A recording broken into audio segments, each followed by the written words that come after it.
8:48 de la mañana, 7:48 en Canarias. El Gobierno propone llevar la máxima de si una mujer no dice sí explícitamente, todo lo demás es no a la reforma del Código Penal sobre delitos sexuales. Así no quedaría al arbitrio de los jueces decidir si hubo o no una agresión sexual.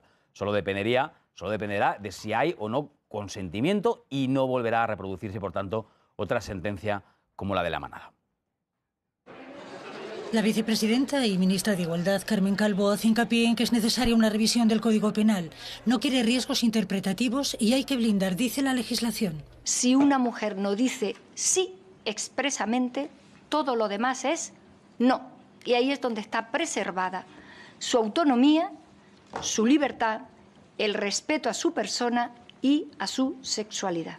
Con el respeto debido y además voluntariamente tenido a lo que significa constitucionalmente el Ministerio Fiscal, estamos también reflexionando, lo hace el Ministerio de Justicia, cómo acompañar mejor a las mujeres víctimas en sus defensas.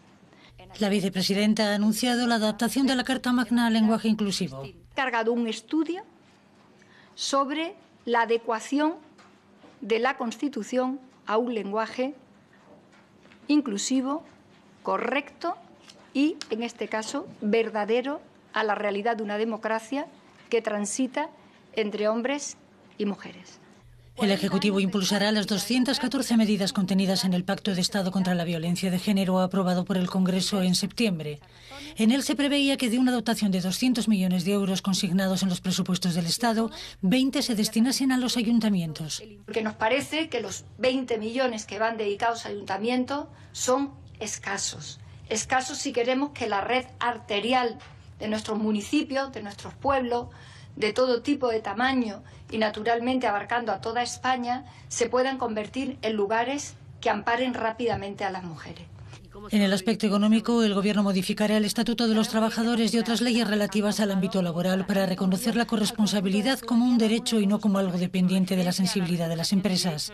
También trabaja en una futura ley contra la trata, porque las cifras son, dice la vicepresidenta, particularmente escandalosas y tristes.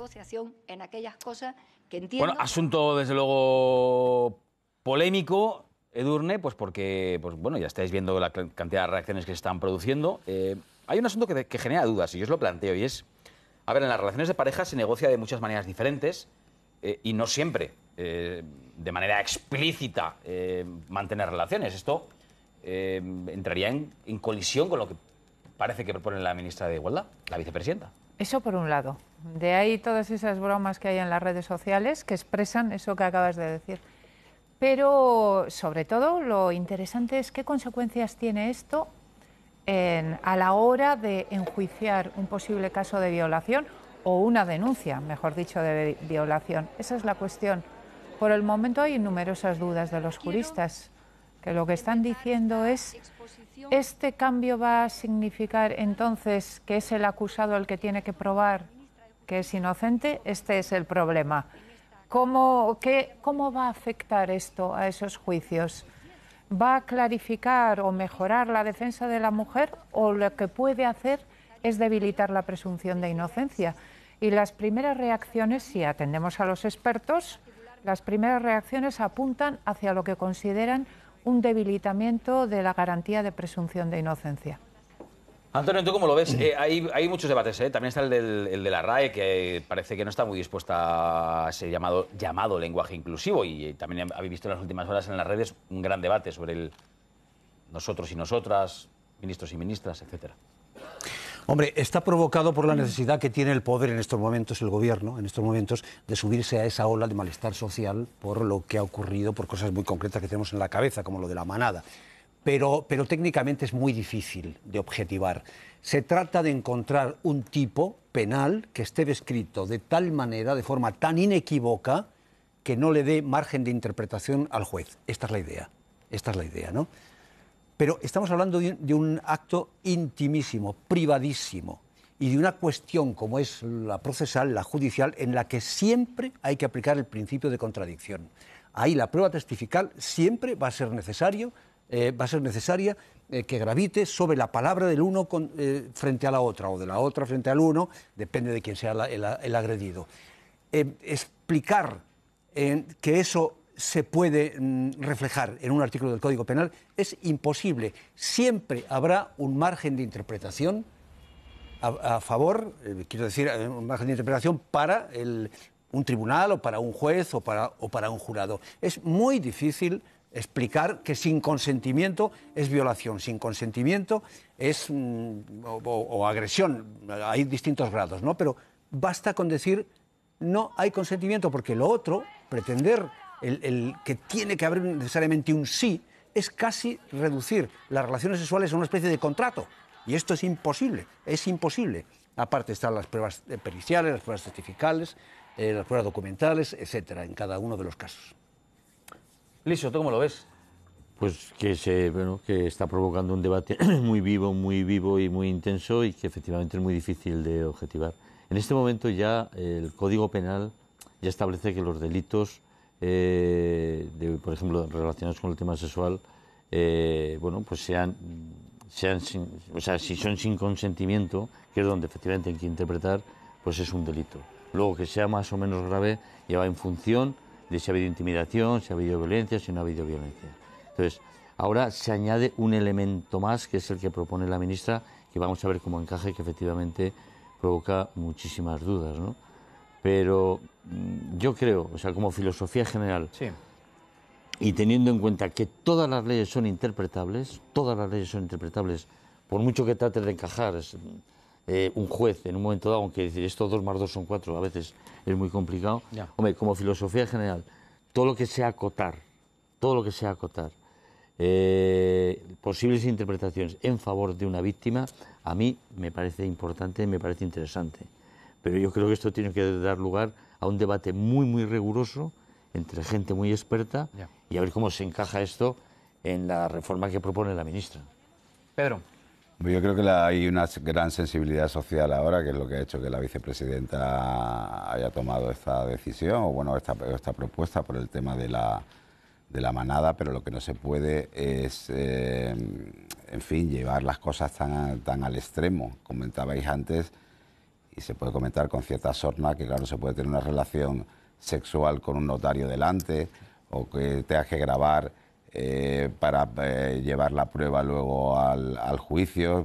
Podemos llegar a causas o momentos un poco hilarantes, ¿no? De alguna manera. Incluso sin sorna. Es decir, había ayer quien planteaba eso como esa sustancia, el hecho de que solamente si sea así, claro, sí tiene que ser explícito, porque entonces y luego da lugar a un amplio abanico de posibilidades en las que pues puede haber una posible denuncia en un momento determinado. Y, en fin, bueno, pero además conocemos la sociología de lo que son las relaciones íntimas, las relaciones sexuales, ¿no? Una cosa es que efectivamente se haga en el Código Penal, como se estaba ya trabajando, ¿no?, en la comisión después del tema de la manada, en la que se sustancie bien claramente el asunto de violación, abuso, tal, etcétera, todo eso que quedó un poco más ambiguo, ¿no?, cuando salió la sentencia de la manada. Eso es una cosa, y otra cosa ya que se llegue a ese extremo del sí es sí. Y además, en cualquier caso, el juez, sea la ley que sea,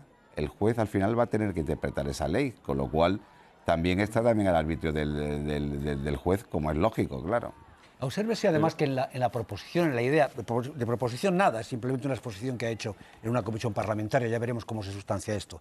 Pero en la proposición, la filosofía de la proposición de la ministra, no se explica si se trata de un acto ocasional, que es el que parece que ha suscitado el debate, o un acto habitual. Por ejemplo, en el seno de una pareja estable, en el seno de un matrimonio, una de las partes denuncia que no ha habido consentimiento.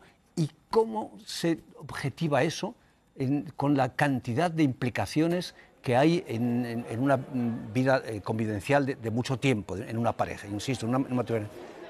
El asunto está pensado en general, para cualquier acto sexual. Si no hay un sí, es violación, o si no hay un sí, es agresión sexual, depende del grado. Pero ¿y cómo se sustancia esto en una vida de pareja? Es decir, cuando el acto no es ocasional, sino que es estructural, es habitual, insisto, porque son una pareja que lleva conviviendo mucho tiempo. De repente una de las partes denuncia. Anda, que no hay motivos para que esa denuncia... Yo me voy a una reflexión más general.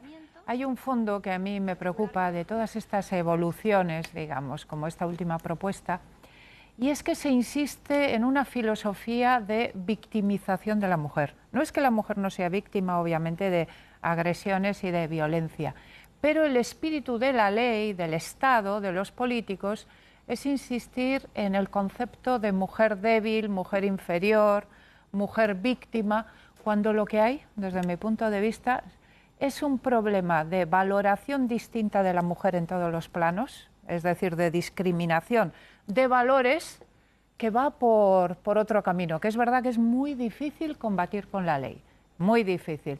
Y se insiste en una línea de intervención desde el Estado, que es una línea que considera a la mujer un ser inferior, un ser infantil, un ser necesitado de protección constantemente, en lugar de fomentar la imagen de una mujer fuerte, líder, etcétera, que es el grave problema de la sociedad española, desde mi punto de vista, y de todas las sociedades. Liso, ¿querías añadir algo? Simplemente está bien fomentar esa figura que propone Edurne, pero es cierto, y los hechos lo demuestran, que en estos casos la parte débil es la de la mujer.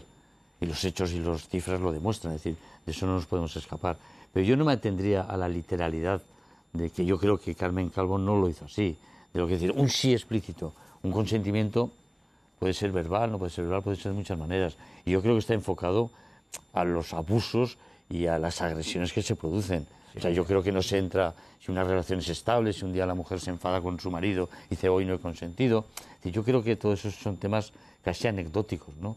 Yo creo que vamos hacia el problema... Pero no lo sé, no lo sabemos. Ella digo, lo que ha dicho es que si Pedro, no es solo un te digo sí, una cosa. ella ha dicho dentro de que la... si no es un sí... No, pero digo que yo no iría a la literalidad, es sino que es un tema que no es... Vamos, dentro de las relaciones estables... solamente podemos también, ir a lo que ha dicho la ministra, pero dentro la de vicepresidenta. Ya, ¿no? pero hombre, también tenemos que A lo que ha interpretar. dicho. Yo creo que no... Vamos, yo he interpretado que no es un sí en sentido literal, que hay muchas formas de consentimiento, y yo creo que se dirige... a intentar no es lo que ha dicho ella, atajar un problema. No es lo que ha dicho ella. Un problema. Prefiero la expresión verbal, yo creo. Ella no habla de actitudes, habla de palabras. Y la consecuencia, lo que Pero un apuntan, sí explícito no tiene por qué ser verbal. Eso es lo que pienso yo también, Claro. pero tal como lo ha planteado ella, efectivamente se refiere a una Claro, expresión verbal. Porque a lo que apuntan los juristas a partir de estas reflexiones que estamos haciendo es, entonces, ¿una acusación de una mujer es suficiente para condenar a un hombre sin que haya ningún otro elemento, digamos, de prueba? Porque a partir de esto sería suficiente. Bueno, ya El es una principio de palabra contradicción, hay que sí. escuchar a la otra parte, siempre. Claro. Bueno, este tema va a dar mucho que hablar.